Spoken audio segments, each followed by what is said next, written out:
রাজ্যে পালা বদলের পর এসএসসিতে নিয়োগ প্রক্রিয়ায় স্বচ্ছতার বার্তা। জানা যাচ্ছে West Bengal central school service কমিশনকে রাজনীতি মুক্ত রাখতে প্রশাসনিক আধিকারিককে চেয়ারম্যান করা হয়েছে। সম্পূর্ণ প্রক্রিয়া সুষ্ঠুভাবে শেষ করতে সুপ্রিম কোর্টের কাছে আরও কিছুটা সময় চেয়েছে West Bengal central school service commission, জানালেন রাজ্যের শিক্ষামন্ত্রী দীপক বর্মন।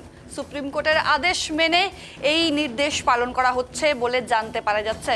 এবারে সম্পূর্ণ প্রক্রিয়া সুষ্ঠুভাবে শেষ করতে সুপ্রিম কোর্টের কাছে আরও কিছুটা সময় চেয়েছে West Bengal central school service commission, এমনটাই জানালেন রাজ্যের শিক্ষামন্ত্রী দীপক বর্মন। নিয়োগ প্রক্রিয়া সম্পূর্ণ স্বচ্ছ করা হবে এবং তার জন্য আমাদের যে নিয়োগ সংস্থা West Bengal central school service commission, তাকে রাজনীতিমুক্ত করবার জন্য সেখানে প্রশাসনিক আধিকারিককে চেয়ারম্যান করা হয়েছে এবং যে কমিটি তৈরি করা হয়েছে সেই কমিটিতেও কোনো রাজনৈতিক ব্যক্তিকে রাখা হয় নাই। তারা সম্পূর্ণ প্রক্রিয়া এগিয়ে নিয়ে যাচ্ছে এবং